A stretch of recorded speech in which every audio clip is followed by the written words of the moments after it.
प्रसंग चल रहा है कि हम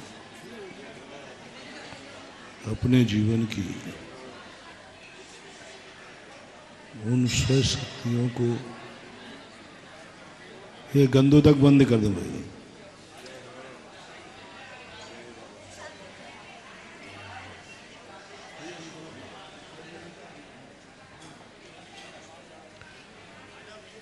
अपने स्वयं चतुष्टय को पहचानने का प्रयास करें और स्वयं चतुष्टय को पहचानने के लिए हमें कोई ना कोई ऐसी शक्ति चाहिए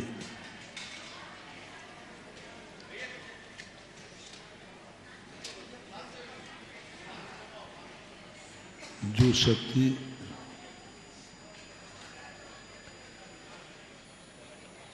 स्वयं अपने स्वयं चतुष्टय को पहचान चुकी हो और वो इतना पवित्र और निर्मल हो गया हो कि हमारी जिंदगी जब उसकी जिंदगी से तुलना करें तो हमें स्पष्ट रूप से हमारे दोष दिखने लगते हैं। महान आत्माओं की इसलिए संगति नहीं करना मात्र कि वो गुणवान है, गुणवान को देख करके हमें अपने अवगुणों का ज्ञान होना चाहिए। शक्तिमान की इसलिए संगति नहीं करना कि वो शक्तिमान है, हमें अपनी शक्तिहीनता का अनुभव होना चाहिए। सज्जन पुरुष की इसलिए संगति करने को नहीं कहा जाता कि वो सज्जन है, इसलिए कहा जाता है कि उस सज्जन के दर्पण में हमारी दुर्जनता दिख जाती है। भगवान का दर्शन करने के लिए अपन नहीं जाते, भगवान का तो हमारा दर्पण है, उसके सामने खड़े होते ही हमारे दुर्गुण नजर आ जाते हैं। सभी लोग यदि गंदे पहने हों कपड़े तो वे कपड़े गंदे नहीं लगते, और वही व्यक्ति जब अच्छे धुले हुए कपड़े के बाजू में पहुंच जाए तो वह गंदगी स्पष्ट दिखने लग जाती है। दुनिया में अच्छे आदमी नहीं होते तो किसी को बुराई का पता नहीं चलता, अच्छे पढ़ने वाले नहीं होते तो फेल होने वालों को कोई पता नहीं चलता। यदि प्रकाश नहीं होता तो अंधकार का पता नहीं चलता। प्रकाश है इसलिए अंधकार हमें बुरा लगता है, प्रकाश होते ही नहीं तो हम अंधेरे को ही सब कुछ मान लेते हैं। जिस चीज का कोई अल्टरनेट विरोधी नहीं होता है वह वस्तु भी हमारे लिए ज्यादा दुख नहीं देती। नरकों में सदा अंधेरा रहता है, कोई दिक्कत नहीं उनको, क्योंकि सदा कभी उजेला होते ही नहीं। जब सभी लोग दुखी होते हैं तो दुख ज्यादा नहीं होता। दुख कब होता है? जब कोई सुखी हो और कोई दुखी हो। सभी दुखी हो जाएं तो बहुत कुछ दुख कम हो जाता है, महसूस ही नहीं होता। बोले सभी दुखी हैं, बहुत छाता पड़ जाता है। एक विद्यार्थी फेल होता है तो उसको बड़ा दुख होता है, लेकिन पूरी क्लास फेल हो जाए तो उतना दुख नहीं होता, क्योंकि सभी फेल हुए। लोग कहते हैं नरकों में इतने दुख हैं, लेकिन वे नारकी ज्यादा दुखी नहीं होते, क्योंकि वहां सब दुखी है, कोई मजा ही नहीं। स्वर्गों में बहुत सुख होता है, बहुत सुखी होंगे वहां के लोग। बोले नहीं, वहां के लोग ज्यादा सुखी नहीं है, क्योंकि सभी सुखी हैं। मजा तो जब है जब कोई दुखी हो और मैं तब आनंद है। अहमेंद्रों के कोई ज्यादा विकल्प नहीं आते, क्योंकि सब बराबरी के हैं। नीचे वाले देवों में ईर्षा होती है, जलन होती है, कुड़न होती है, और बड़ा इंद्र जो है अहंकार करता, मेरा सुख है। लेकिन अहमेंद्रों के नहीं, कोई सब बराबर है। या तो संसार में सब अमीर हो जाएं तो मजा खत्म हो जाएगा, या संसार में सब दुखी हो जाएं तो दुख खत्म हो जाएगा। ये मिलीजुली सरकार मामला गड़बड़ करती है। भोगभूमि में सब सुखी रहते हैं तो कुछ नहीं, मतलब उनको कोई लेना देना नहीं, कोई ईर्षा नहीं है, कोई कसाई नहीं है, कोई झगड़ा नहीं है, कोई द्वेष नहीं है, कोई बद्दुआ नहीं है, क्योंकि सब एक समान है, बराबर है। सिद्धों में रागद्वेष इसलिए नहीं है क्योंकि वहां सब एक समान है, कोई है ही नहीं गड़बड़ करने वाला। लेकिन अपनी भूमि पर अच्छे बुरे सब है, और अच्छा बुरी जब स्थिति बनती है तो व्यक्ति को वहां क्षमता की जरूरत पड़ती है और सोच की जरूरत पड़ती है। तब कल हमने कहा था, अच्छे आदमी को इसलिए देखने मत जाओ कि वो अच्छा है। भगवान के पास इसलिए मत जाओ मात कि वो भगवान है। गुरु के पास इसलिए मत जाओ कि वो गुरु है। बड़ों के पास इसलिए मत जाओ कि वो बड़ा है। अमीर के पास इसलिए मत जाओ कि वो अमीर है। ज्ञानी के पास इसलिए मत जाओ कि वो ज्ञानी है। वो ज्ञानी है। आंखों वालों के पास इसलिए मत जाओ कि उसके पास आंखें हैं। दूसरे के पुण्य से कभी प्रभावित नहीं होना। दूसरे को पुण्य देखकर, अच्छा देख करके क्या पूजा कर रहे हो, क्या स्तुति कर रहे हो? क्योंकि वो भगवान है तो होगा भगवान अपने घर के लिए, हमें लेना देना क्या है? बन गए होंगे साधु अपने आप में तो हमारे क्या लेना देना है? कोई अमीर बन गया तो बन गया, मुझे क्या मिलने वाला है? कोई मतलब नहीं मान लो। सबसे पहले देखो दुनिया में अच्छी चीज है तो तुम्हें क्या लाभ होने वाला है? अर्थ क्रिया बोलते इसे। अर्थ क्रिया के बिना भाव शून्य क्रिया निष्फल होती है। कल्याण मंदिर स्तोत्र। भाव शून्य क्रिया निर्मल है। निर्देश के बिना सारी क्रिया निष्फल है। तुम्हें एक लक्ष्य बनाओ, अर्थ क्रिया बनाओ। हम अमीर आदमी के पास इसलिए नहीं जा रहे हैं कि वो अमीर है, हम इसलिए जा रहे हैं कि मुझे भी कल अमीर बनना है। अर्थ क्रिया हो गई, उपादान आ गया, समय सार आ गया। समय सार और कुछ नहीं बहानो, कल जो मैंने चर्चा की थी, कुछ नहीं है समय सार। जो कुछ भी तुम कर रहे हो उसका कर्ता अपनी आत्मा को मान लो, उसका कारण अपनी आत्मा को मान लो। मैंने किया है, मेरे द्वारा किया गया है, मेरे लिए किया गया है, बस समय सार आ गया। जम कुणदि भाव मादा कत्ता सो होदि तस्य भावस निच्छेदो व्यवहारा पुग्गल कम्माण कत्तागम। जम कुणदि भाव मादा कत्ता सो होदि तस्य भावस। जिस समय आत्मा जिस परिणाम को करता है उसी का कर्ता मैं हूं, बस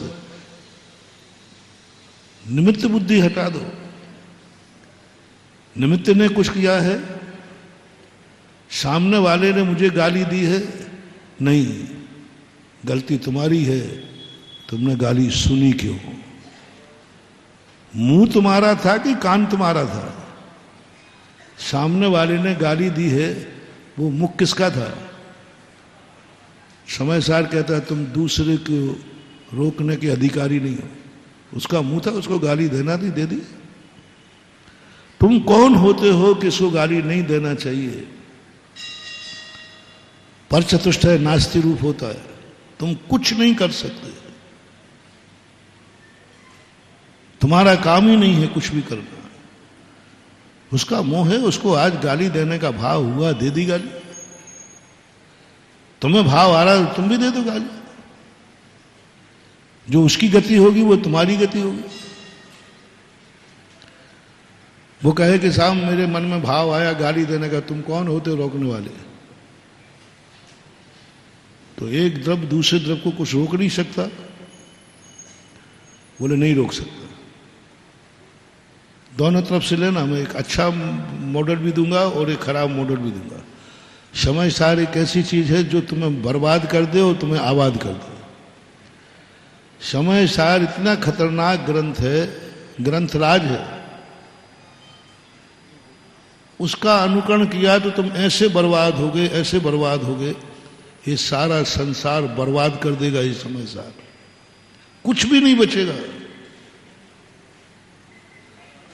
और समय सार वो दीपक है कि सावधानी से ले लिया तो जन्म जन्म का अंधकार मिटा देगा, और चूक गए तो ऐसा भपकेगा कि तुम्हारी राख भी मिल जाए तो मुश्किल है। अध्यात्म ऐसा ही, अध्यात्म बहुत खतरनाक चीज है। चरणायोग नहीं, चरणायोग में तो विकल्प है, अतिचार है, प्रायश्चित है, 33 नंबर से 199 नंबर तक चरणायोग है, क्रियाएं हैं। लेकिन 100 नंबर का, 100वें नंबर का कोई अल्टरनेट, 100 तो बस 99 कोई फर्क नहीं पड़ना, 99 आ जाएंगे, 98 आ जाएंगे, 97 आ जाएंगे। लेकिन समय सार तो पूज्यवर जयसेन स्वामी कहते हैं 16 बन्नी का सोना है, इसमें 15 बन्नी नहीं चलती। एक ही पॉइंट पे है बस। लो मैं थोड़ा समय सार को बर्बाद, समय सार से थोड़ी बर्बादी बता दो। समय सार कहता है निमित्त का तुम कुछ नहीं कर सकते, निमित्त तुम्हारा भी कुछ नहीं कर सकते। जो कुछ करना है उपादान को करना है, तुम रोक भी नहीं सकते। तो एक सज्जन थे, यही बात पर चर्चा कर रहे थे, तो मैंने कहा इससे तो तुम स्वच्छंद हो जाओगे, किसी को कुछ भी गाली दे दोगे? बोले दे सकता हूं, उपादान है, मेरा मन कर रहा है गाली देने का, मैंने दे दिया। तुम कौन होते हो रोकने वाले? समय सार कहता है तुम रोक नहीं सकते। तो तुम भी समय सारी के सामने तुम भी समय सारी बन जाना, योद्धा के सामने तुम भी योद्धा बन जाना, सज्जन के सामने तुम भी सज्जन बन जाना। जैसे को तैसा मिला,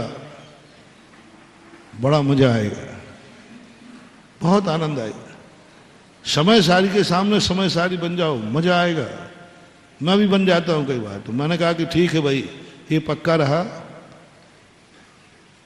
तुम्हें हम नहीं रोकेंगे और मैं तो तुम्हारे सामने आऊंगा नहीं, तुम्हारे सामने एक दूसरा व्यक्ति बैठा दूं, उसको तुम नहीं रोकना। बोले ठीक साहब, यही तो समय सार है। एक द्रव्य दूसरे द्रव्य को ना करता है ना रोकता है, निमित्त के प्रति तुम्हारा कोई अधिकार नहीं। तो मैंने कहा उसको गाली दी उसने? बोले दी, दे सकता हूं, जम कुणदी भाव मादा तो कत्ता से हो तत्स्वभाव से। तो ये भी समय सारी है। ये भी कहा कि मैंने भी दी गाली, तुम्हें लो साहब दी। तुम समय सारी बनकर गाली देते जाओ, वो तुम्हें नहीं रोकेगा। वो समय सारी बनकर तुम्हें गाली देता जाए, तुम उसको नहीं रोकना।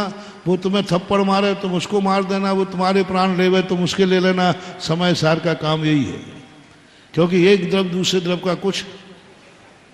एक बार एक व्यक्ति ने कथा कराई, कथा, बेचारा सीधा साधा था, सागर का ही था।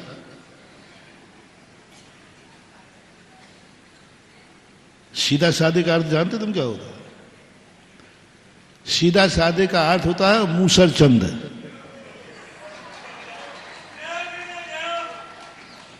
लेकिन तुम्हें सीधा साधा इसलिए बोलता हूं कि तुम्हें बुरा नहीं लगता है। और अभी बोलूंगा सीधा साधे का अर्थ है मूसर चंद। वो मूसर चंद का अर्थ मालूम क्या है? इसलिए ज्यादा विश्लेषण में मत जाओ। सागर का आदमी था, सीधा साधा था। अपन ऐसी भाषा बोले, क्योंकि आजकल सीधी सीधी भाषा बोलने में बहुत बुरा लगता है। महाराज को बोलना नहीं आता, महाराज की भाषा समिति नहीं है, इसलिए हमने आजकल उनके दूसरे शब्द ढूंढ लिए जिससे तुम्हें बुरा नहीं लगे और मेरा आरोप भी बच जाए, सीधा साधा। लेकिन तुम समझ लेना, जब मैं सीधा साधा कहूं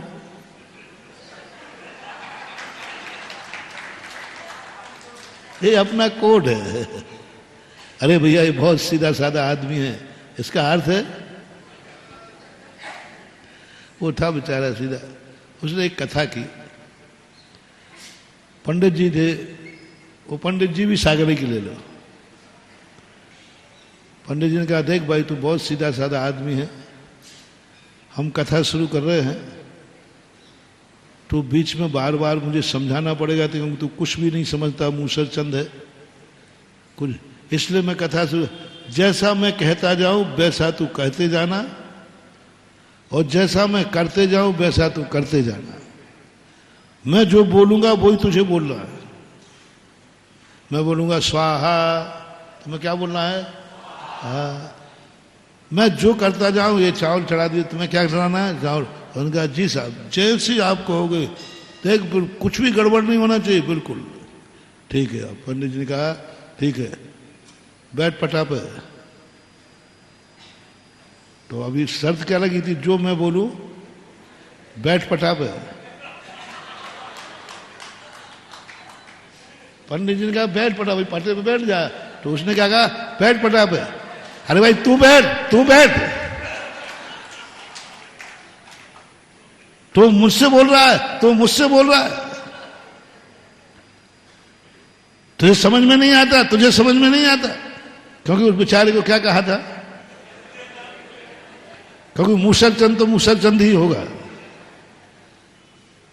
उसने कहा तू मेरे मुंह लगता है, तू मेरे मुंह लगता है। उसने एक झापड़ मारा, तो उसने ये भी कहा था जो मैं करूं वो, तो उसने भी एक झापड़ मारा, और दोनों में गुत्थम गुत्था होते होते होते गुत्थम गुत्था पूरा आंगन था, पूरे आंगन में जम के जय जय दोनों, और दोनों में कर दी। अब वो दोनों छोड़ने को तैयार नहीं हो, क्योंकि वो तो पक्का है कथा कहीं दोष में। पंडित जी ने क्या कहा था? जैसा मैं कहूं वैसा, और जैसा मैं करूं वैसा करते जाना। और बस अंत में खूब झगड़ा हुआ।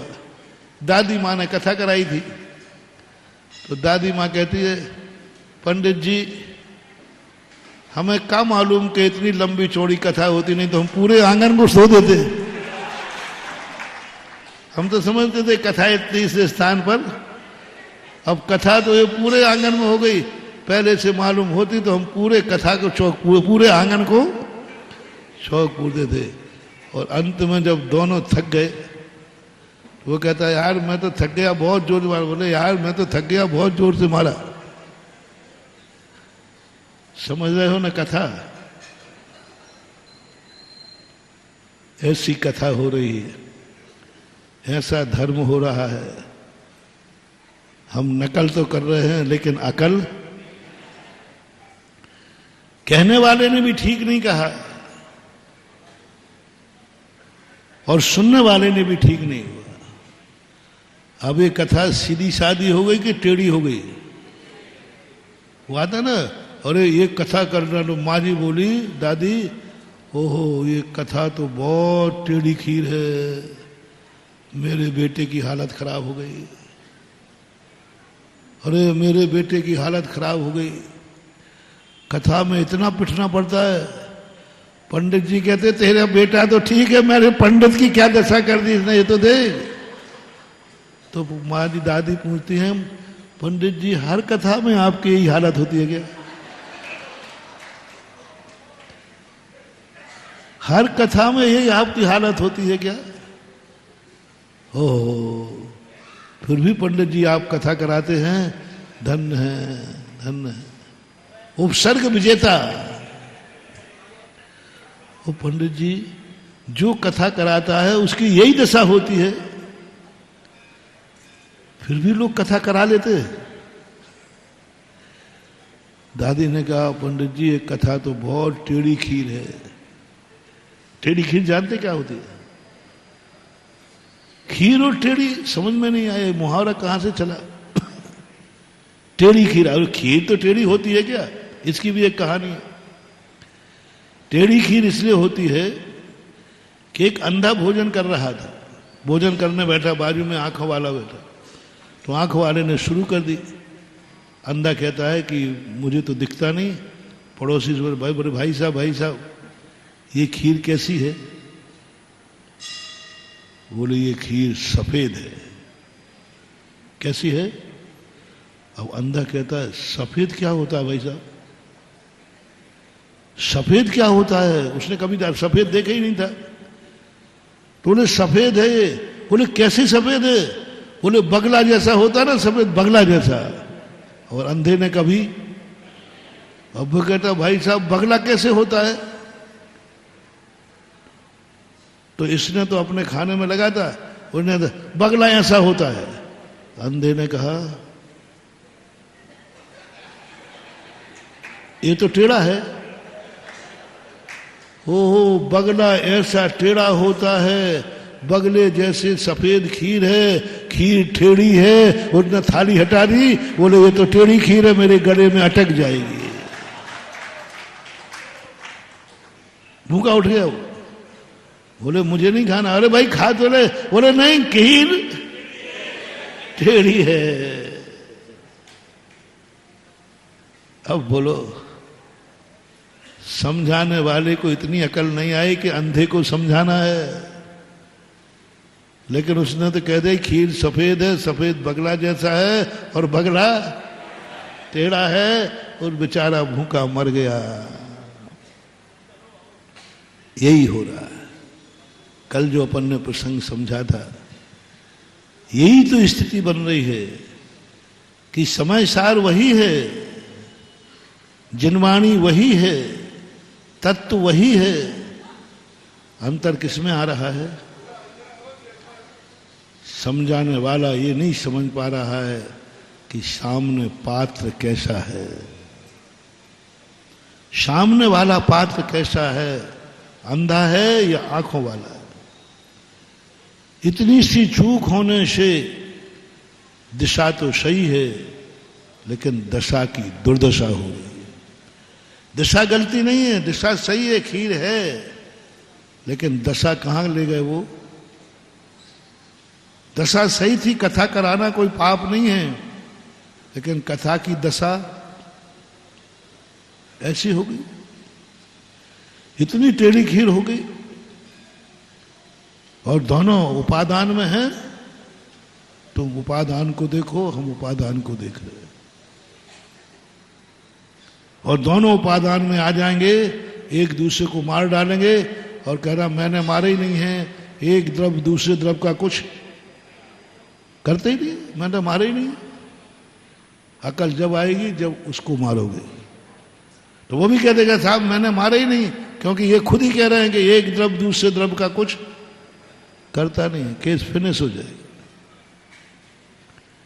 समय सार देखो, अब मैं समय सार से बर्बाद हो गया ना, तो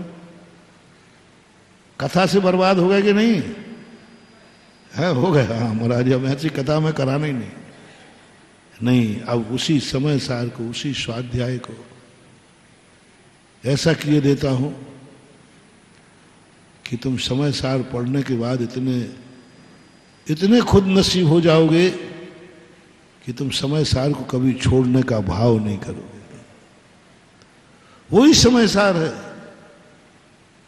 निमित्त बुद्धि मैं भी नहीं रखूंगा। एक द्रव्य दूसरे द्रव्य का कुछ नहीं करता, उसने मुझे गाली दे ही नहीं सकता, वो गाली दे ही नहीं सकता। वो स्वतंत्र, उसका मुंह है, कान तो मेरे हैं ना। कान किसके हैं? मुझे गाली सुनना ही नहीं, मेरे कान है, मैंने कान बंद कर लिए, सुना ही नहीं। समय सार, समय सार कहता गाली उसकी है, मेरी है ही नहीं, मैं क्यों सुनूं? गाली देना पाप नहीं है, गाली देना चरणान योग में पाप है और गाली सुनना द्रव्यान योग में पाप है। अंतर समझना दोनों का। गाली दे रहा है चरणान योग के अनुसार वो पापी है, कर्म सिद्धांत उसको सजा देगा क्योंकि उसने गाली दी है, उसने इसका बुरा विचारा है। चरणान योग और कर्म सिद्धांत उसको बराबर सजा देगा, उसको नीच गोत्र का बंध होगा, उसकी दुर्गति होगी। पर की निंदा की है उसने, नियम से नीच गोत्र में जाएगा, दुर्गति में जाएगा, कोई नहीं रोक सकता। अब द्रव्यान युग के पास आया। ये चार माताएं हैं, चारों माताओं का सिद्धांत अलग अलग है। प्रथमान युग कहता है, प्रथमान युग की मां कहती है बेटे को चोट लगी, बेटा गिर गया, तो छोटे बालक को मां कहती है क्यों रो रहा है? बोले मम्मी मुझे गिर गया, चोट लगी। बोले भाव लगा, कल तेरा बड़ा भाई गिरा था, वो तो नहीं रोया था? कल तेरा बड़ा भाई भी गिरा था कि नहीं? बोले हाँ गिरा था, तो वो तो नहीं रोया था। अब जब वो नहीं रोया तो तू क्यों रो रहा है? हाँ बड़े भैया तो नहीं रोए थे, मुझे भी नहीं रोना चाहिए। इसका नाम है प्रथमान योग। जो कुछ भी तुम्हारे में घटित हुआ है, तुम्हारे पहले तुम्हारे पूर्वजों में भी वह घटित हुआ है। वे भी सुखी दुखी रहे। हर व्यक्ति को प्रथमान योग इसलिए पढ़ना चाहिए क्योंकि जो कुछ भी हम करना चाहते हैं वो मेरे पहले किसने किया है, उसका क्या हश्र रहा है। बस आप पाप करो या पुण्य करो, मैं तुम्हें आज किसी कार्य के लिए नहीं रोकूंगा। किसी कार्य, तुम्हें जो करना है वो करो। किसी का मर्डर करना है करो, शराब पीना है करो, तुम्हारी मर्जी पड़े सो करो। ना मेरी हाँ है और ना मेरी ना है, रोकूंगा नहीं आज, क्योंकि समय सार में जा रहा हो ना। समय सार के पहले कहता है तुम किसी को रोकने के अधिकारी, मैं रोकूंगा। जो तुम्हें करना है वो करो। बस इतना सा मैं कहूंगा कि जो तुम करने जा रहे हो वो पहले किसी ने किया है क्या ये, और किया है तो उसका हश्र क्या हुआ, परिणाम क्या निकला। बस इतना सा पता कर लो, फिर तुम्हारी जो मर्जी आए सो करो। तुम्हारे पहले किसी ने शराब पी थी, तुम्हें पीने से नहीं रोक रहा,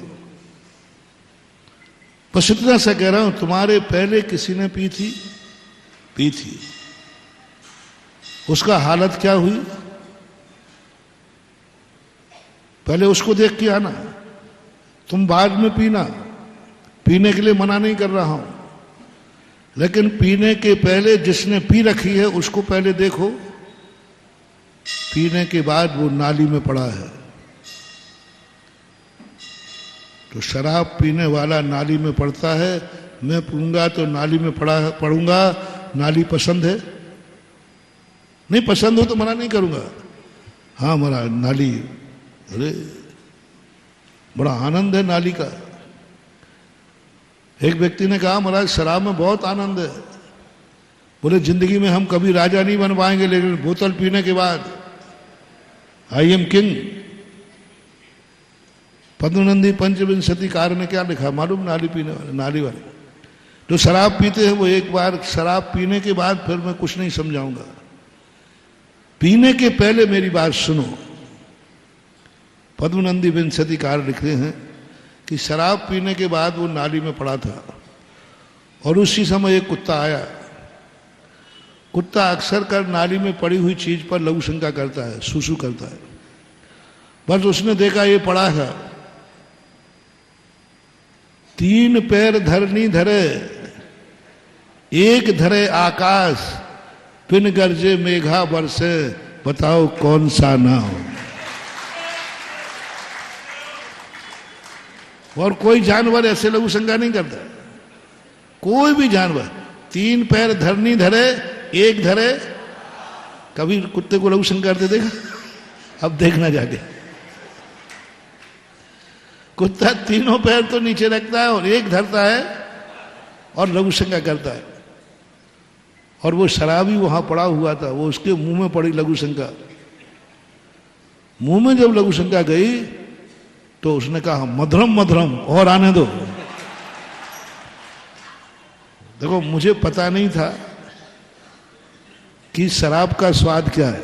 सही कह रहा हूं, नहीं मुझे नहीं पता, लेकिन शास्त्र में पढ़ने के बाद जरूर पता कि शराब का स्वाद कुत्ते के मूत्र के समान होता है। क्योंकि वो मुंह में जाती, उसने क्या कहा? मधुरम मधुरम, और आने दो। अब बोलो, स्वाद कितना गंदा है। कुत्ते के मूत्र के समान जिसका स्वाद होता है, पद्मनंदी पंचविंशतिकार लिखते। ऐसी गंदी चीज भी तुमने पी है, और कुत्ता जब लघु शंका कर रहा हो उसके मुंह पे, और वो मधुरम मधुरम कह रहा हो, वो दृश्य जरूर देख के आना, फिर पी लेना। फिर मैं मना तो करूंगा नहीं, मैंने पहले कह दिया। आज तो समय सार की बात है, कल से तो मना नहीं करूंगा, पी लेना। पर ये देख लेना कि वही कुत्ता तुम्हारे मुंह में लघु शंका करेगा यदि तुमने शराब पी। यदि कुत्ते की लघु शंका तुम्हें पसंद हो, एज यू लाइक, कौन रोक सकता है? लेकिन कितना निकृष्ट जानवर है, नाली में पड़ोगे। शराब पीने वाले को देखना, घर में आकर के सबके सिर फोड़ रहा है। मां का सिर फोड़ दिया, पत्नी का सिर फोड़ दिया। सत्सतु रवि से साध यद रक्षो रुन्मदवत। मां को पत्नी मानने लगा, पत्नी को मां मानने लगा, पियो शराब। सत्सतु रवि से साध यद रक्षो लब्धे रुन्मत। एक सूत्र आता है हमारे यहां, उन्मत्तवत। उन्मत्तवत सत को सत कहता है। मां को पत्नी कह दे और पत्नी को मां कह दे, पियो शराब। कौन मना कर रहा है? पाप देख ले। मां को पत्नी के भाव से देखना भी बुरा है, पर पत्नी मान लेना कितना बड़ा पाप है। आप बताएं भाई, मां को पत्नी के रूप में देखने का पाप बताओ क्या है? और पत्नी को मां मान करके पैर छूने लग जाए, मम्मी शराब में है ना नशा। घर के सबके सिर फोड़ देगा। इतने सारे दुर्गुण आपके पहले जिसने पी है, उसको देखने के बाद फिर मैं नहीं रुकूंगा। तुम कहना बस मैं यही तो मैं चाहता हूं, फिर करो, कौन रोक सकता? और उसको देखने के बाद तुम घबरा गए। ये दशा होती है, ऐसी दशा होती है। आपके हाथ में बोतल होगी तो भी फेंक दोगे, पीने के बाद ये दशा होती। इसलिए प्रथमान युग को पढ़ना बहुत जरूरी है। जो तुम करो, क्योंकि पापियों की भी कथाएं लिखी है रत्नगण श्रावकाचार में। 5 व्रतों में कौन प्रसिद्ध हुए ये भी कहा है, और 5 पापों में प्रसिद्ध हुए ये भी कहा है। दोनों कहे। 5 पापों में कौन से प्रसिद्ध हुए? धन श्री सत्य घोष शौचा, एक ऐसा श्लोक आया। और 5 पुण्य में क्या हुए? नीली जयस्य आदि, नीली वगैरह, बारिशण वगैरह, इनके 5 नाम दिए। इन दोनों की कथाएं आपको पढ़ना है। आज सबसे ज्यादा लोग पापाचार की तरफ क्यों जा रहे हैं? क्यों नहीं डर रहे हैं पाप से? क्यों घरों में व्यसन आ गए हैं? वहां सबसे बड़ी कमी ये जा रही है, हर व्यक्ति पाप कर रहा है।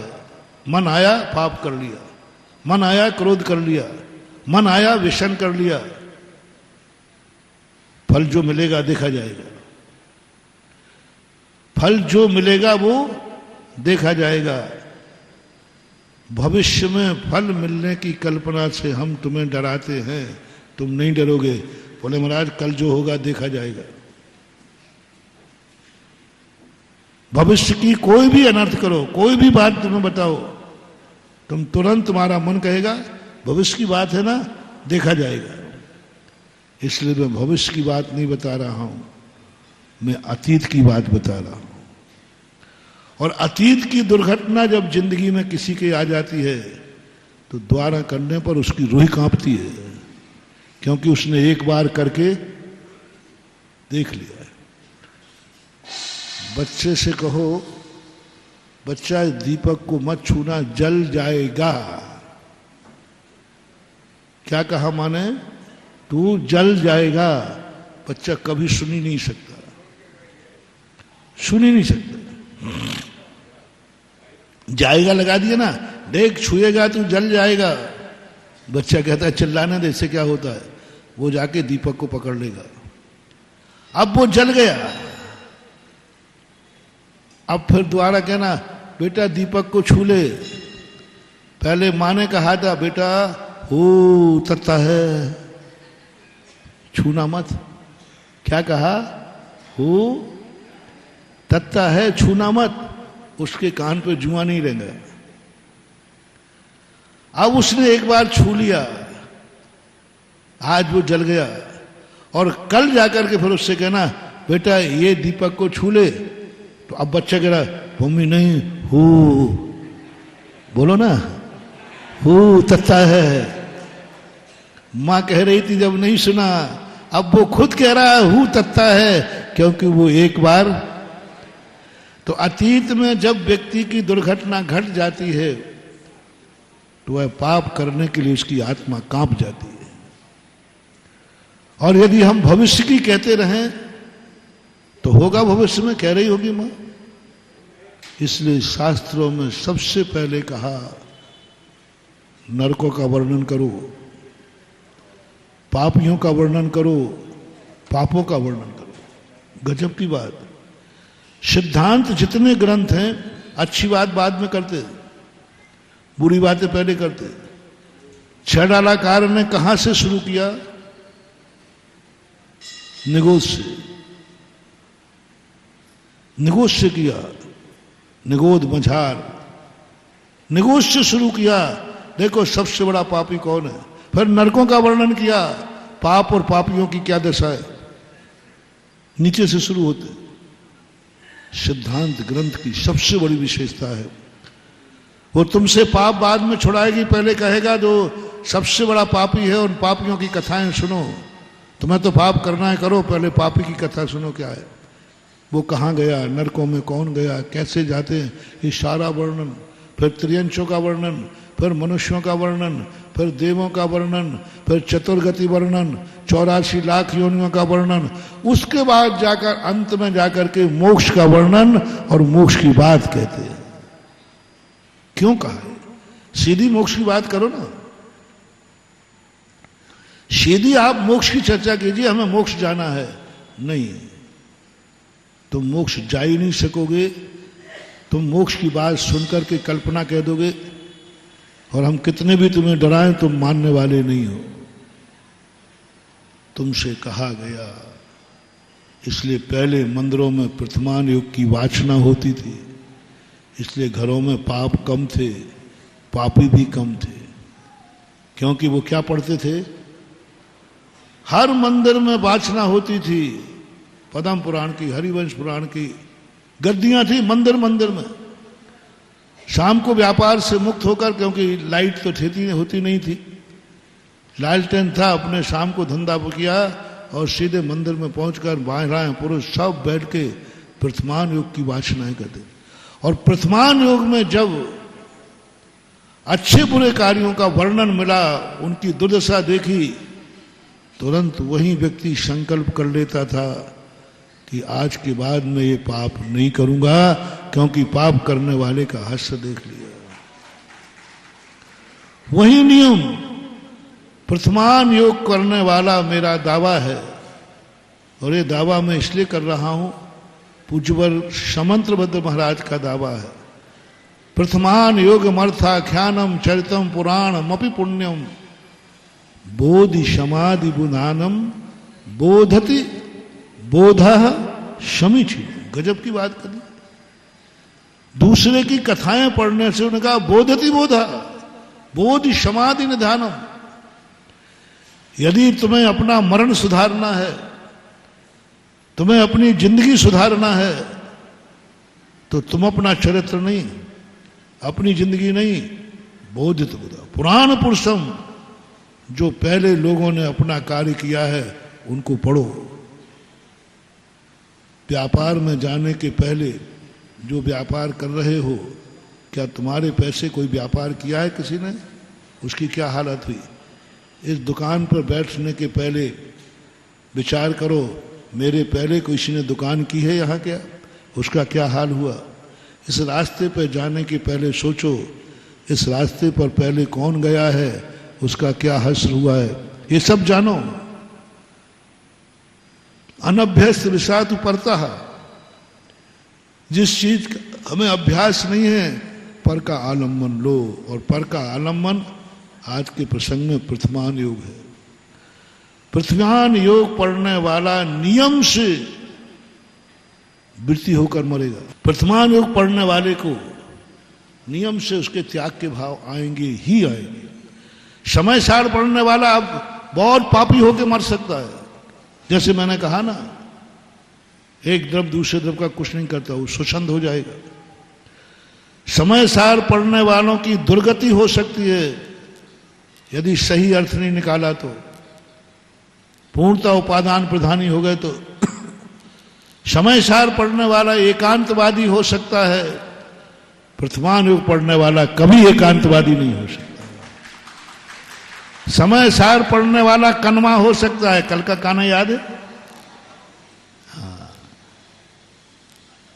ये बुंदेलखंड जो मैंने सुनाया था ना, बुंदेलखंड का बहुतायक भाग कन्वा बन गया था, एकांतवादी बन गया था। बड़े बड़े पंडित, क्योंकि वो एकांतवादी था, सौराष्ट्र सोनगढ़ वाला, तो उसने सबको कन्वा कर दिया और बुंदेलखंड कन्वों का गढ़ बन गया था, जिसमें सागर नंबर 1 पर था। सुन रहे हो? इतिहास है तुम्हारे कन्वों का। मेरे पास सागर गढ़ बन गया था, और जिस मोहल्ले में, जिस मंदिर में देखो कन्वों की भीड़ थी, जहां जाओ वहीं कन्वा मिलता था। और कन्वा मिलना अशुभ होता है, लेकिन जबरदस्ती हो गया कि सारे जब कन्वा हो गए तो कन्वे को कन्वा माइनस माइनस, एक उसकी 2 हो गई ना। ये दादा वो तो परम पूजनीय परोपकारी गुरुदेव आ गए और आचार्य महाराज ने इस बुंदेलखंड के कन्वों का ऑपरेशन करके पुनः आंखें ठीक कर दी।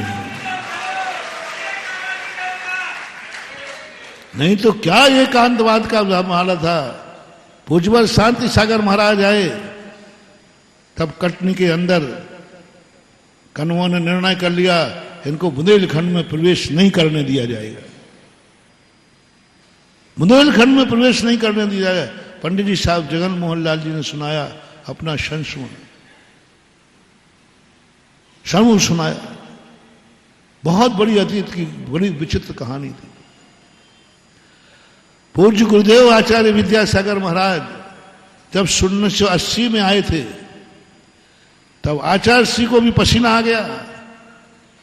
मोराजी के अंदर शांति कुटी पर रात में एक लिख गया, क्षितियो गुरु, हम किसी को गुरु नहीं मानते, आत्मा ही गुरु है। रात में आचार्य ऊपर शांति कुटी में बैठते थे आचार्य, बाहर एक व्यक्ति चाक लिख के गया, क्षितियो गुरु। यानी गुरु कौन है? आप नहीं हो, प्रत्येक आत्मा गुरु है। सुबह जब देखा, कौन लग गया होगा? पंडित जी साहब थे, पन्नालाल जी साहब, जीवनलाल जी सिंघई थे, और उस समय मोराजी के मंत्री सोदिया जी थे। हाँ, पूरा नाम नहीं पता, सोदिया मारो। जब देखा बहुत तहलका मचा, बहुत खोजा गया, ये सीधी चुनौती है गुरु के सामने। आचार्य ने कहा नहीं महाराज मैं ढूंढूंगा, उसने मेरे गुरु का अपमान किया है। बोले नहीं, उसने मेरा सम्मान किया है। डॉक्टर के पास जितने बीमार आएंगे डॉक्टरी उतनी ही फेमस होगी। इन्हीं का तो ऑपरेशन करने के लिए मैं बुंदेलखंड आया हूं।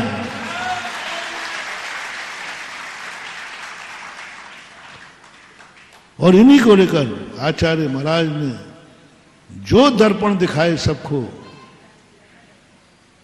देख लो रे अपनी अपनी आंखें, देख लो अपना अपना चेहरा कैसा लग रहा है। और आचार्य श्री ने ऐसा ऑपरेशन किया कि आज बुंदेलखंड में कदमों की संख्या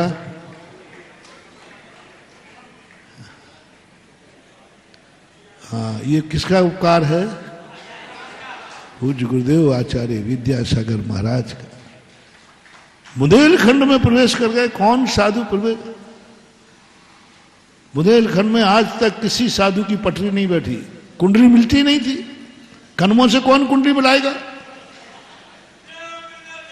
कदमों से कौन साधु कुंडली मिलाएगा?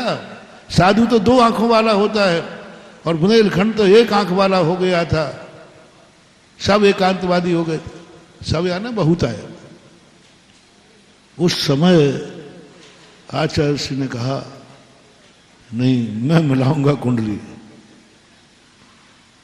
और देखो आज तक कोई भी साधु, भगवान महावीर स्वामी से लेकर आज तक कोई भी बुंदेलखंड में कोई साधु टिक नहीं पाया। और आचार्य श्री ऐसे टिके कि यहां से बाहर नहीं जा पाए।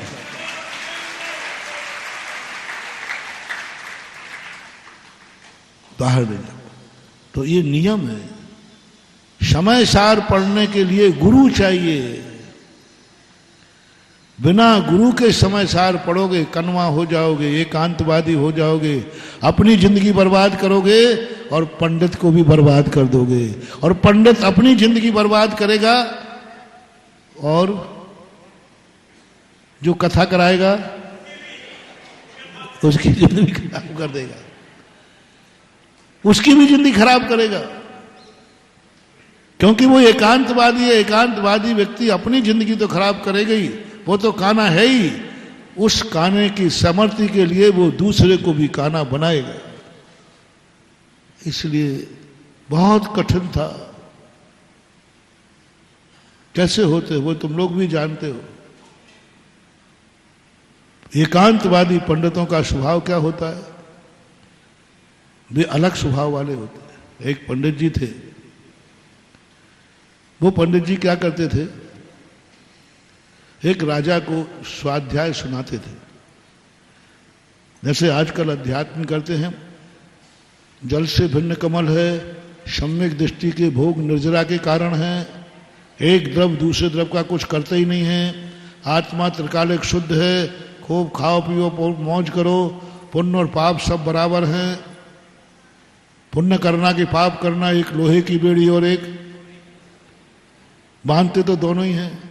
इतने पुण्यात्मा पापी बन गए। बोले क्या फर्क पड़ता है?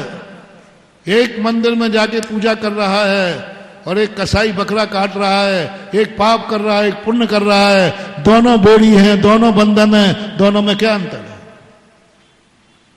दोनों में क्या अंतर? बेड़ी तो अब बोलो कहां बकरा काट रहा है और कहां पूजा कर रहा है? दोनों में पक्का है। उसमें पाप बन रहा है, इसमें तो बन तो दोनों ही रहा है ना। लोगों ने पूजा छोड़ दी, पुण्य करना छोड़ दिया। और जब पुण्य और पाप बराबर है तो पाप ही करो ना। यदि दोनों का फल बराबर कर दिया जाए तो बोलो व्यक्ति का झुकाव किस तरफ होगा? पाप की तरफ होगा। क्योंकि पाप अनादिकाल से संस्कार में आया है।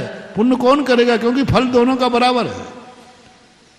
चाहे मांस खाओ चाहे छना पानी पियो, दोनों में कोई अंतर नहीं। तो लोग शराब पिएंगे? शराब पीने में और छने पानी पीने में कोई अंतर नहीं है। इसमें पुण्य बन रहा है, उसमें पाप बन रहा है। तो लोग शराब पिएंगे, क्योंकि दोनों में कोई अंतर नहीं। और हो गया, लोगों ने पूजाएं छोड़ दी, व्रत छोड़ दिए, प्रतिमाएं छोड़ दी। बोले पुण्य पाप बराबर है। हम जब राजस्थान में गए वहां भी महाराज जी पुण्य पाप सब बराबर है। फिर मैंने कहा, मैंने कि ऐसे पंडितों को, आपसे भी कह रहा हूं, जो पुण्य पाप बराबर कहे ना, इन पंडित को भगाना नहीं, इन पंडित को बुलाना जरूर और उनका निमंत्रण करना अपने घर में, जरूर निमंत्रण करना। और निमंत्रण करते ही यदि उन्होंने प्रवचन में बोला हो कि पुण्य पाप बराबर हैं, तो उनको नल का पानी नहीं, नाली का पानी रखना। ये सुधा सागर पैटर्न बता रहा हूं। आप देखो भाई, थोड़ा ऐसे शब्द आए तो समझ लेना ये सुधा सागर पैटर्न है। और तुम आगम पैटर्न पर तो सुधरोगे नहीं। नल का नाली का पानी रखना। वो कहें ये क्या रख रहे हो? बोले पंडित जी नल का नाली का पानी एक ही है, दोनों में क्या अंतर है? नल भी पाइप से बहता है, नाली भी पाइप से बह रही है, दोनों में क्या अंतर है? पी जाओ पंडित जी। और नहीं पीवे तो कहना फिर पुण्य और पाप एक कैसे हो सकते हैं? जब नल का और नाली का पानी एक नहीं हो सकता है तो पुण्य और पाप एक नहीं हो सकते। पानी तो दोनों है कि नहीं? पानी दोनों है कि नहीं है, लेकिन इसको क्यों नहीं पी रहे हो? बोले पानी गंदा है। तो बस पंडित जी, पाप भली कर्म है, लेकिन वो नाली के पानी के समान गंदा है। पुण्य भली कर्म है, लेकिन नल के पानी के समान स्वच्छ है। अकल आ जाएगी। और नहीं अकल आ जाए तो पकड़ के जबरदस्ती पिलाई देना और कहना पंडित जी क्यों घबरा रहे हो? पुण्य और पाप सब एक है। लोहे की बेड़ी और सोने की बेड़ी। ऐसा जमाल बनाया, लोगों ने सब कुछ छोड़ दिया। आचार्य महाराज ने कहा कि नहीं, अस्पताल वहीं खोलना उचित है जहां मरीज ज्यादा हो। और भारत में सबसे ज्यादा, क्योंकि हमारे आचार्य श्री नेत्र चिकित्सक थे, दृष्टि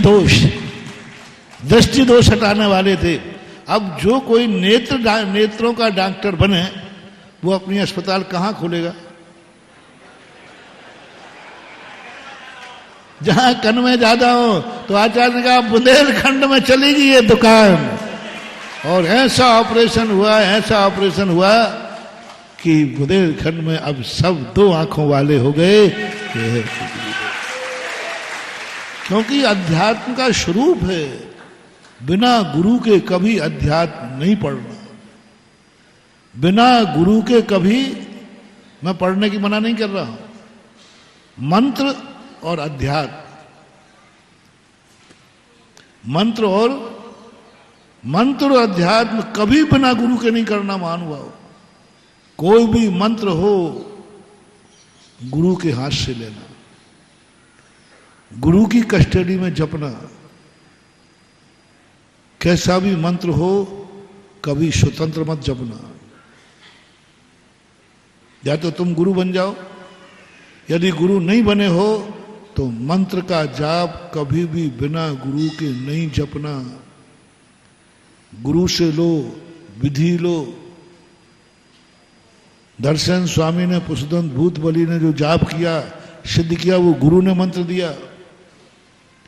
गुरु का मंत्र होना है, नहीं तो पागल हो जाओगे, विक्षिप्त हो जाओगे। नमोकार मंत्र की नहीं कह रहा हूं। नमोकार मंत्र उपासना मंत्र है, साधना मंत्र नहीं है। मंत्र दो प्रकार के होते हैं, एक उपासना और एक साधना। साधना का मंत्र गुरु के लिया जाता है, गुरु दिए हैं। नमोकार मंत्र उपासना मंत्र है, उसमें पंच परमेश्वर की उपासना है, साधना मंत्र नहीं। साधना मंत्रों में उपासना नहीं होती है, बीजाक्षर होते हैं। उनको साधा जाता है। उनको थोड़ा सा कम करने के लिए छोटे साधु होते हैं, वो सीधा, बड़े साधु होते हैं वो बीजाक्षरों का सीधा जाप करते हैं, क ख ग घ ङ, इनका सीधा जाप करते हैं। बहुत बड़े साधक होते हैं। ये जाप करने वाले शुक्ल ध्यानी होते हैं। शुक्ल ध्यान में जाकर के बीजाक्षरों का, मंत्र रहित बीजाक्षरों का ध्यान कराया, धर्म ध्यान में नहीं। शुक्ल ध्यान में उज्ज्वल वीरसेन स्वामी द्रव्य से द्रव्यांतर, व्यंजन से व्यंजनों का खिला क ख ग घ का, इन पर यदि सिद्धि करना है इनकी तो शुक्ल ध्यान में जाना पड़ेगा। अब इनको थोड़ा पावर कम करना है। जिस मंत्र का पावर कम करना हो उसमें ओम ह्रीम और अंत में नमः लगा दो, ये पावर कम हो गया, हम और आप सब जप सकते हैं। अब पावर कम हो गया, बहुत पावर कम हो गया। आगे क्या लग गया और पीछे क्या लग गया, नमः, बस अब पावर कम हो गया। इसलिए जो मध्यम मंत्र होते हैं नमः, और पावर कम करना है तो बीजाक्षरों को नहीं करना, उन बीजाक्षरों को लेना जिसका अर्थ पंच परमेष्टि निकलता हो। नमो अरिहंताणम, इसका अर्थ नहीं निकल रहा हो तो फिर जपना नहीं। अर्थविहीन मंत्र खतरनाक होते हैं। अर्थविहीन मंत्र बहुत बड़े साधक को करना पड़ते हैं। अर्थविहीन मंत्र क ख ग घ, ये अर्थविहीन अक्षर हैं, बहुत खतरनाक है इनका ध्यान, बहुत खतरनाक है, क्योंकि अर्थविहीन है और अनंत अर्थ इसी में छुपा हुआ है। का में यदि स्वर मिल गया, बड़ा का हो गया, अक्षर बहुत छोटा हो गया। अकेला का हलंत है महानुभाव, इतनी शक्ति है इसमें, इतनी शक्ति है, हर व्यक्ति ध्यान नहीं कर सकता। जैसे बच्चे को निखालस दूध नहीं पचता, उसमें पानी मिलाना पड़ता है। इसी प्रकार जो कमजोर साधक होते हैं वे इन व्यंजनों का ध्यान नहीं करते, उसमें स्वर मिला देते हैं, फिर स्वर से अक्षर बनाते हैं, अक्षर से शब्द बनाते हैं, शब्द से वाक्य बनाते हैं, वाक्य से पद बनाते हैं, पद से अध्याय बनता है, अध्याय से ग्रंथ बन जाता है। अब ग्रंथ का वाचन करो, कोई साइड इफेक्ट नहीं। अब देखना ग्रंथ के अंदर क्या क्या है, वही 49 अक्षर हैं कि नहीं। ग्रंथ जितने भी शास्त्र हैं कोई बाधा नहीं है, क्योंकि अब ग्रंथ बन चुके हैं। ये पावर कितना कम हो गया। पहले व्यंजन था, ये व्यंजन थे सब, व्यंजनों में स्वर मिलाया, अक्षर बन गया, अक्षर से अक्षर मिलाया, शब्द बन गया, शब्द से शब्दों का संग्रह मिला, पद बन गया, पदों से पदों का संग्रह किया, अध्याय बन गया, और अध्यायों का संग्रह किया, ग्रंथ बन गया। अब हमारे को कोई साइड इफेक्ट नहीं, स्वाध्याय में आ गया। अब ग्रंथ का ध्यान नहीं किया जाता, ग्रंथ का और बीजाक्षरों का स्वाध्याय नहीं किया जाता। कितना अंतर आ गया। ध्यान के अक्षरों को स्वाध्याय बना दिया, और अक्षर वही है जो अक्षर ध्यान के थे, वो स्वाध्याय बना दिए। इतने पावरलेस कर दिए कि हर व्यक्ति ग्रंथ पढ़ता है, कोई उसको साइड इफेक्ट नहीं होना। तो जो नमोकार मंत्र अलग है, बाकी और जो मंत्र हैं गुरु के बिना नहीं, और अध्यात्म भी गुरु के बिना नहीं, उसमें गुरु की जरूरत। बिना गुरु के पढ़ा तो कन्वा हो गए। और गुरु की परिभाषा है, जो चाहे गुरु बन के आ जाए, नहीं, निर्ग्रंथ ही गुरु होना चाहिए, वस्त्रधारी गुरु नहीं। कितना भी ज्ञान दिया हो तुम्हें, पूरे शास्त्र पढ़ाए हों, लेकिन कभी वस्त्रधारी को गुरु मत बनाना, ये गुरु मूढ़ता है। चाहे पंडित जी हो, चाहे वो कोई हेलक शुल्लक हो, चाहे आरिका हो, वस्त्रधारी कभी गुरु बनने लायक, हमारा गुरु कौन है? निर्ग्रंथ गुरु ही गुरु कहलाता है, भी मत लगाना। तो निर्ग्रंथ गुरु से ही समय सार पढ़ना, अध्यात्म पढ़ना, चाहे भली पढ़ने ना मिले तो मत पढ़ना, लेकिन गुरु से पढ़ना, क्योंकि वह कभी भी गलत कर देगा। क्योंकि पंडित होता है ग्रस्त होता है, ग्रस्त होता है, वो नहीं समझ, क्योंकि चारित्र विहीन है। चारित्र नाम की चीज उसके पास नहीं है। शब्द का ज्ञान है, शब्दों का ज्ञान अधिक भी हो तो दुर्गति हो सकती है, और शब्द ज्ञान से रहे थोड़ा सा भी चारित्र हो तो सदगति निश्चित हो सकती है। रावण रामचंद्र जी से ज्यादा ज्ञानी था, लेकिन कहां गया? क्यों? चारित्र विहीन था, गुरु विहीन था। गुरु के उपदेश को उसने कभी ग्रहण ही नहीं किया, बड़ों की बात उसने कभी मानी नहीं। बड़ों ने उपदेश दिया, उसने नकार दिया, कुछ माना ही नहीं, उसका गुरु कोई था ही नहीं। ऐसी स्थिति में वो जो सुना रहा था, एक पंडित जी ने एक दिन, उनकी पंडितानी हमेशा कभी पंडित की बात सुनती नहीं है, क्योंकि वो जानते हैं कि ये पंडित है ही नहीं। आप एक और कार्य देखना, मैं तो पंडित की पंडितानी हमेशा तेज होती है। उसका कारण होता है कि वो सब जानती है कि ये गद्दी पे बैठ के क्या हाँकते हैं और घर आकर के क्या करते हैं। इसलिए पंडितानी कभी डरती नहीं है, बिल्कुल निडर होती है। वो कहते हैं, पर एक दिन वो कभी प्रवचन नहीं सुनती पंडित का, कभी नहीं जाएगी।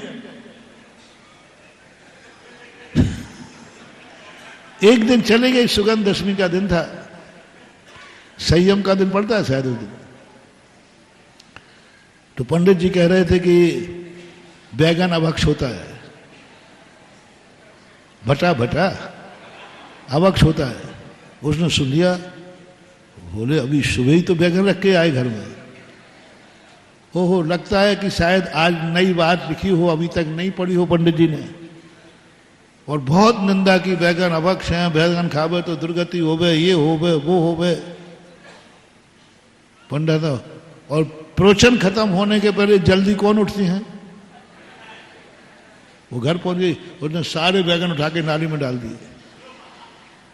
पंडित जी आए, बोले क्या बनाया? तो बता दिया। बैगन कहाँ गए?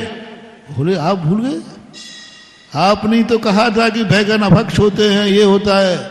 बोले अरे पगली, पंडित की पंडितानी होकर इतना नहीं जानती है कि शास्त्र के बैगन अलग हैं और बाजार के बैगन अलग हैं।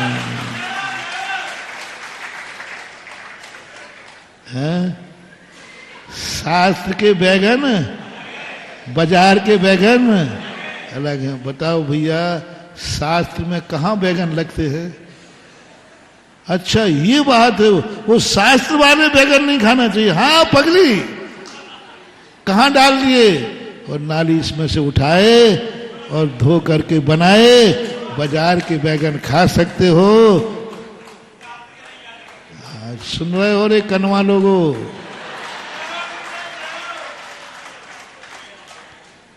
ये स्थिति बन चुकी थी। एक जीवन, सब पुण्य पाप एक हैं, कुछ नहीं है। काय का रात्रि भोजन, काय का ये 10 लाख क्षण पर्व में भी रात्रि में खाने वाले पंडित सागर में आते थे।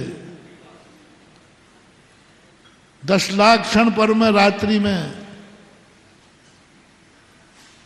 सुना दूं संस्मरण? अब रहने दो, ज्यादा नहीं उतारते, थोड़ी रहने। रात के 10 बजे आके बादाम का दूध पीते थे, अष्टमी के दिन भी। और यहाँ के बुंदेलखंड के बच्चों में आदत है, पूरे 10 दिन के तो एकासन नहीं करेंगे, पंचमी अष्टमी और ऐसे 2-4। अष्टमी को एकासन है बच्चों का, और पंडित जी को जब रात में नहीं बनाया, बोले बेटा आज दूध क्यों नहीं बनाया? भाई भाई लोग आते थे कहीं से, फलाना भाई फलाने भाई। रात के 10 बजे अष्टमी के दिन ऐसी स्थिति क्यों? बोले पुण्य पाप में कोई अंतर नहीं, ये तो जड़ की क्रियाएं हैं। आत्मा तो त्रिकालिक शुद्ध थी, है और रहेगी। ये दशा यहां बुंदेलखंड की हो चुकी थी मात एक समय से। और ऐसे शॉर्टकट निकाल लेते हैं पंडित लोग। नहीं, ग्रस्त को पाप का बंध नहीं होता।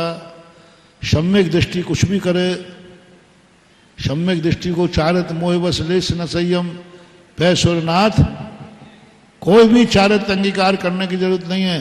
सम्यक दृष्टि को देवता भी नमस्कार करते, इतना बुद्धू बना देते थे। वो पंडित जी राजा को सुनाता था स्वाध्याय, और स्वाध्याय सुनाते समय एक दिन वो कहीं बाहर गया तो अपने बेटे से कह गया। राजा स्वाध्याय प्रेमी था, और स्वाध्याय प्रेमी होने से उसको स्वाध्याय का नियम, बिना स्वाध्याय के भोजन नहीं करे, सोवे नहीं। तो पंडित जी ने कहा बेटा तू जाकर के आज स्वाध्याय सुना देना, कुछ ज्यादा नहीं समझाना, पढ़ के बता देना। वो गया, उसी दिन काकताली न्याय से उसमें निकला 1 ग्राम भी जो मांस खावे, 1 बूंद भी जो शराब की पीवे, वो महापापी है, दुर्गति में पड़ता है। राजा शराबी भी था, शराबी था और मांसाहारी था। बोले क्या बकता है तू, आज तक तेरे बाप ने ये नहीं कहा, आज तक तेरे बाप ने कभी नहीं। वो पंडित है कि तू पंडित है? पंडित का बेटा नहीं होता तो ध्यान रखना, सिर कलम कर देता। अब बेटा कहे साहब मैं क्या करूं, जो लिखा है वही तो बांचूंगा। अब बेटा में अभी पंडित के गुण नहीं थे, बेटा में अभी। दूसरे दिन पंडित जी आए, राजा ने कहा पंडित जी क्या पढ़ाते हो बच्चे को,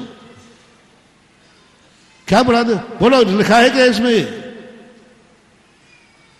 इसमें लिखा है क्या? उसने कहा 1 ग्राम भी मांस खावे, 1 बूंद भी शराब पीवे तो कहां जावे, दुर्गति महापापी। क्या लिखा है इसमें? बोले राजा अब लिखा तो यही है, लिखा तो है, क्योंकि अभी मना करें तो राजा खुद पढ़ लेगा। बोले लिखा है तो फिर तुमने क्यों नहीं बताया? बोले राजा साहब वो समझा नहीं पाया, वो आपको समझा नहीं पाया। इसमें लिखा है 1 ग्राम मांस खावे वो नरक जावे, आप तो 1 किलो खाते हो, इससे थोड़ी।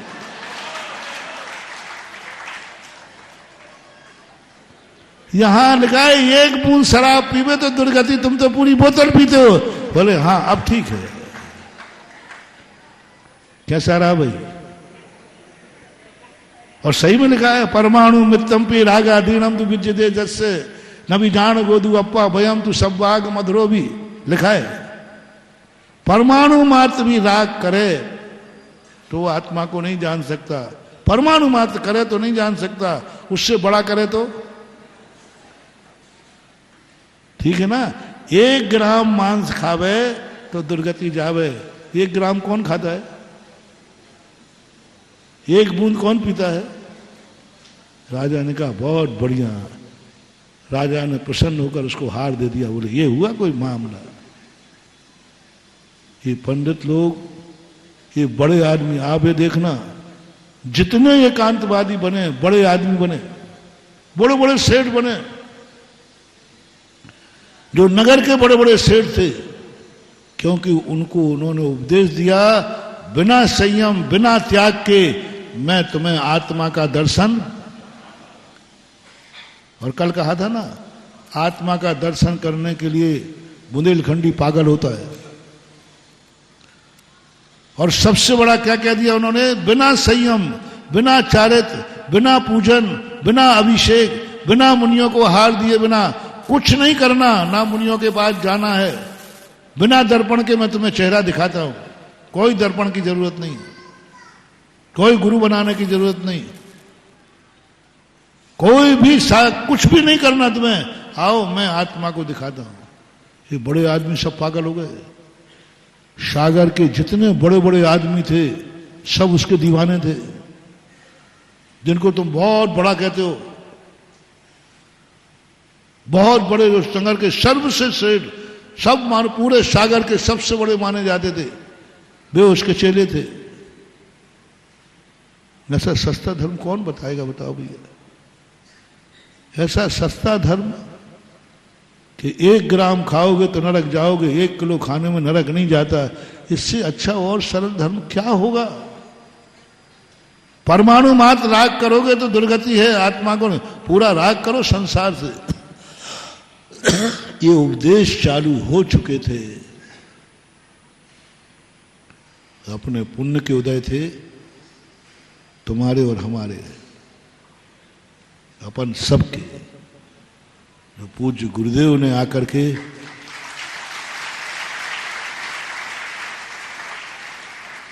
समझाया, जब 1 ग्राम भी खाने वाला जाता है तो किलो भर खाने वाला तो, ये अर्थ है इसका। 1 ग्राम भी उसने ज्यादा गड़बड़ नहीं किया, भी निकाल दिया था। 1 ग्राम भी खावे तो दुर्गति है, 1 बूंद भी पीवे तो दुर्गति है। अर्थ स्पष्ट हो गया कि नहीं? भी लगाने मात्र से अर्थ स्पष्ट हो गया। इसलिए द्रव्यान योग अध्यात्म कभी भी हो बिना गुरु के नहीं पढ़ना, और गुरु की परिभाषा मैंने बता दी। अन्यथा तुम दुर्गति में पहुंच जाओगे और फिर भी नहीं मानोगे कि मैं दुर्गति में आ गया हूं। जिसकी बात मैं कर रहा था, प्रथमान योग पढ़ने के लिए किसी गुरु की जरूरत नहीं है। प्रथमान योग पढ़ने के लिए किसी गुरु की जरूरत नहीं, और प्रथमान योग पढ़ेगा नियम से वह चारित्र लेकर के ही मरेगा। चाहे भली वो 8 मूल गुण लेवे, चाहे भली वो रात्रि भोजन का, चाहे भली वो मध्य मसु मांस का, चाहे भली ही वो कोई ना कोई त्याग लेगा। आज तक मुझे भारत में ऐसा व्यक्ति देखने को नहीं मिला, मैंने पुराने लोगों से इंटरव्यू लिया जो प्रथमान योग का वाचन करते थे, एक भी ऐसा व्यक्ति नहीं मिला जिसका कोई ना कोई त्याग ना हो। जो प्रथमान योग पढ़े हुए, जिसने प्रथमान योग पढ़ा हो और उसका कोई ना कोई त्याग ना हो, ऐसा हो ही नहीं सकता। इसलिए मैं आपसे कह रहा हूं, आप कितना बड़ा पाप करना चाह रहे हैं मैं नहीं रोकूंगा, बस इतना सा प्रथमान योग में पढ़ लो कि किसी ने ये पाप पहले किया है कि नहीं किया, उसकी कहानी पढ़ लो। शराब किसी ने पी है, उसकी दुर्दशा देख लो, फिर तुम्हारी जो मर्जी पड़े तो करना। ये है प्रथमान योग का मतलब। और आज प्रथमान योग मंदिरों से बाहर हो गया, आज प्रथमान योग की वासना खत्म हो गई, आज प्रथमान योग का स्वाध्याय खत्म हो गया, इसलिए लोगों में चारित्र का अंश भी खत्म हो गया। अध्यात्म गुरु चाहिए, गुरु हर जगह मिलेगा नहीं, हमेशा गुरु को उपलब्धि होगी नहीं। बिना गुरु के हम कैसे कार्य चलाएं? प्रथमान योग पढ़िए, और एक एक चीज उसमें आती है, सब चीजों का वर्णन है। अच्छे कार्य करने वालों का भी है कि इसने पूजा की थी, इसका क्या हुआ, देखा प्रमोद मत्ता कुसमें नहीं कहने राजगृह। मेंढक भी भगवान की भक्ति करने गया तो त्रियंच पर्याय से क्या हो गया, देव हो गया। वो रत्नगण साहब के चार में जाए थे ना, धर्म से कुत्ता भी देव होता है और अधर्म से देव भी बन जाता है, ऐसा श्लोक आया। इसलिए प्रथमान योग के स्वाध्याय की परंपरा डालो। तो पहला ग्रंथ कौन सा है? तो क्या कहा बच्चे को, अपन सब बच्चे हैं, एक प्रथमान योग की माँ है, उसने कहा देख तू रो रहा है, कल तेरा बड़ा भाई गिर गया था, वो तो नहीं रोया था। हाँ मम्मी वो तो नहीं रोया, तो चुप हो जा। वो चुप हो गया क्योंकि उसने सीधा देखा है। उसके बाद भी चुप नहीं होता है, फिर कर्णान योग आता है। प्रथमम कर्णम कर्म सिद्धांत। पर माँ थोड़ा अपना रौब बदलती है, नहीं मुझे बहुत चोट लगी है, वो बड़े थे मैं छोटा हूं, वो बड़े थे इसलिए नहीं रोए, मैं तो छोटा हूं। तो फिर माँ थोड़ी क्रोध करती है, जैसा करेगा वैसा भरेगा, जैसा तूने किया है वैसा भरेगा, ऐसे कर्म करेगा तो ऐसे ही होगा, ऐसे ही करेगा तो उछल कूद करेगा तो ऐसे ही चोट लगेगी। अब मम्मी वो तो गलती हो गई, अब जैसा किया था वैसा फल मिल गया, अब मुझे कुछ उपाय बताओ, अब दोबारा ऐसा नहीं हो। तो फिर चरणानुग की माँ आती है, बिना देखे चलेगा तो ऐसा ही होगा, देख के चल। चरणानुग माँ कहती है देख के चल, तू देख के नहीं चला इसलिए तुझे चोट लगी है, यदि सावधानी से चलता तो चोट नहीं लगती। फिर भी वो चुप नहीं होता है, फिर भी रो रहा है। थोड़ा सा चूक गया तो क्या हुआ, थोड़ी देर के लिए तो चूका हूं, पूरी रात भर गाड़ी अच्छी चलाई, मात्र अंत में 5 सेकंड को ही तो सोया हूं। रात भर क्या चलाई, रात भर मैंने इतनी अच्छी गाड़ी चलाई, उसकी प्रशंसा तो नहीं कर रहे हो। थोड़ा सा चूक गया मैं, 5 सेकंड को झपटी आई और तुम लोग डांटने को लगे। तो फिर चौथी माँ आती है द्रव्यानुग की, बोले तुझे चोट लगी ही नहीं बदमाश कहीं का। बोले लगी है, बोले घोड़ा कूदा है, घोड़ा कूदा है घोड़ा, तू तो राजा बेटा है, बोल तू घोड़ा है कि राजा बेटा। तो तू तो घोड़ा कूदा है, घोड़े का घोड़ा टूटा है, तू तो राजा बेटा है। आत्मा को कभी चोट लगती ही नहीं, आत्मा को चोट लगती ही नहीं, आत्मा कभी गिरती नहीं। आत्मा तो ना पानी से गलती है, ना तलवार से कटती है, ना आग से जलती है। आत्मा तो कभी हो चोट लगती नहीं। फिर के चोट कैसे लगी, ये तो घोड़ा कूदा है। ये माताएं बच्चे को समझाती हैं कि नहीं, घोड़ा कूद गया, घोड़ा कूद गया। ये द्रव्यानुग माँ है। इसलिए पहली माँ जो है प्रथमानुग की माँ है, और उनमें पढ़ करके अपने जीवन का चयन करो, निर्णय करो कि तुम्हें क्या पसंद है, तुम्हारे क्या विचार हैं। समय आपका हो गया, आज इतना ही। महानुभाव, ये बातें तुम्हें इसलिए सुनाता हूँ कि सागर का इतिहास भी नए छोकरों को पता चल जाए और मेरे पूज्य गुरुदेव के उपकार से तुम ऋणी हो जाओ।